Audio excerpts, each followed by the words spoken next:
Okay, so we all have these sort of fundamental beliefs about money, right? And honestly, perhaps the most deeply ingrained one is this idea of the safe harbor. You know the drill. You work really hard, you trade your valuable time and energy for a paycheck, and then you park that money safely in a bank account. You log in, you see those numbers sitting there, and you just feel this great sense of security. But what if I told you that ultimate safe harbor is actually a total illusion? In this explainer, we're going to break down a concept that completely flips our understanding of saving money right on its head. We're diving into the hidden mechanics of a financial phenomenon that is quietly, and I mean very consistently, draining the wealth you've worked so incredibly hard to build. It's kind of jarring to ask, isn't it? Who is actually stealing your money? I mean, we all operate under the assumption that our cash is completely safe, sitting behind a massive vault door, protected by heavy steel, digital encryption, the whole 9 yards of multi-factor authentication. We worry endlessly about pickpockets, we absolutely panic over online scammers, and we stress about market crashes. Yet there is an invisible culprit actively draining your wealth from the very place you consider to be your absolute financial fortress. And the crazy part? This isn't a hacker breaking into your checking account. It isn't even some sketchy maintenance fee buried deep in the fine print. The culprit we're looking at today operates completely out in the open. It's quite literally built into the system itself.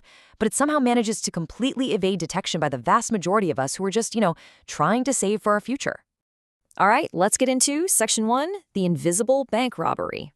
To really grasp this, we have to completely rethink what a robbery actually looks like. We're so conditioned by movies to picture masked people running out of a bank lobby with these canvas bags stuffed full of cash, right? But the reality of modern wealth erosion is way, way more subtle than that.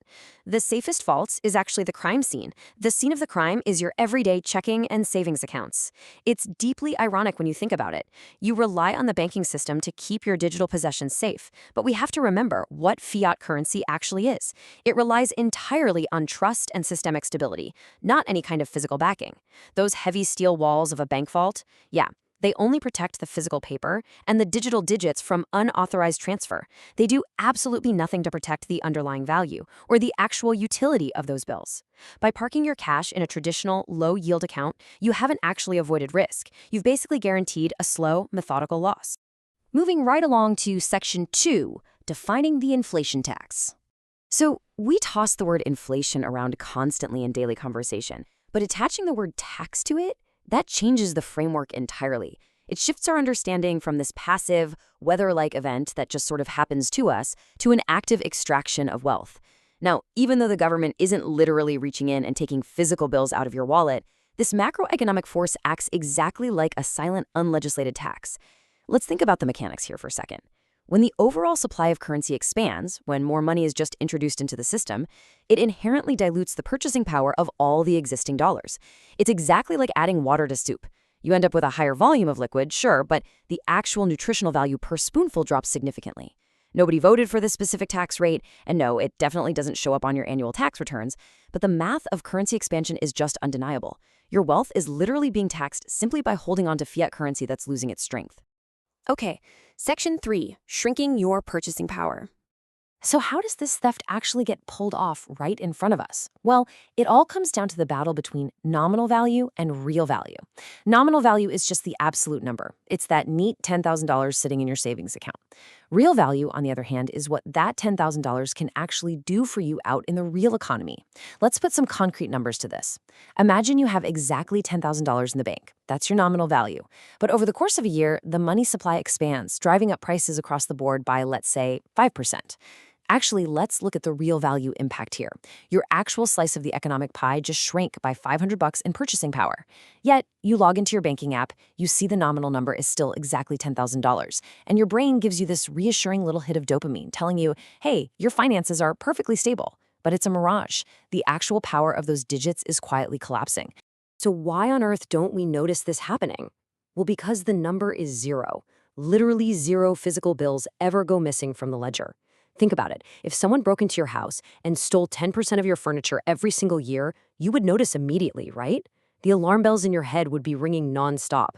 But because the banking ledger still reads exactly what you deposited, plus maybe a couple pennies of yield, those alarm bells stay completely silent. The crime is entirely invisible. It leaves you with this cozy illusion of financial growth while you are actually losing ground day by day. Zero missing bills, zero negative transactions, and yet the extraction of your wealth is fully underway. You really have to think of your bank account as a bucket with a super slow, invisible leak. Let's map this out over time. In year 1, you deposit your money. It represents full value, the direct stored output of your labor. Fast forward to year 5, you go out to buy a major appliance or maybe pay for a family vacation, and you realize, my saved cash just doesn't stretch nearly as far as it used to. That's the noticeable leak. But by year 10, the compounding effect of this inflation tax results in a massive, often devastating loss. Historically speaking, even at a relatively standard target rate of just 2% or 3% inflation, a dollar loses nearly half its purchasing power over a couple of decades. The bucket itself hasn't changed size, but the volume of economic energy it actually holds inside drastically lower. A huge portion of your wealth has just evaporated into thin air. Which brings us to Section 4, the real cost to you. Let's pull this out of the abstract realm of economic theory for a minute and look at the real-world aftermath. When you picture a dollar, imagine a literal slice missing from it. That isn't just some boring mathematical equation on a spreadsheet. That missing slice is tangible. It's the fact that a cart of groceries that cost you $100 a few years ago now costs $130. That's effectively 30% of that specific stored energy stolen right out of your account.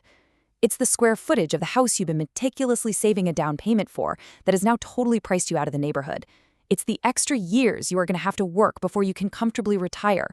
Every single time the cost of living expands while your cash just sits there idle, a wider and wider slice of your personal financial pie is carved out and permanently taken away from you. So the ultimate takeaway from all this source material is crystal clear. Keeping your cash parked in a traditional account means you are unknowingly subjecting yourself to an ongoing, hidden loss of wealth. Stagnant account balances are actually regressing balances. I mean, if your money isn't growing at a rate that outpaces inflation, you are quite literally getting poorer every single day. The wealth erosion is hidden, the decrease in your buying power is absolute, and that safety you felt when depositing your check, entirely compromised. We have to face facts. Cash is not a risk-free asset. It carries the absolute guaranteed risk of targeted devaluation over time. And this honestly forces us to rethink everything we thought we knew about saving money. If the very institution designed to protect our wealth is functionally acting as the scene of a silent robbery, what's the alternative? How do we actually transition from storing our economic energy in what is essentially a melting ice cube to finding assets that actually preserve, or better yet, grow our purchasing power over time? Because if the ultimate safe haven is guaranteed to make you poor, the real risk isn't in leaving the bank. The real risk is staying. So the big question I'll leave you with today is this: where will you move your economic energy before the next drop leaks out?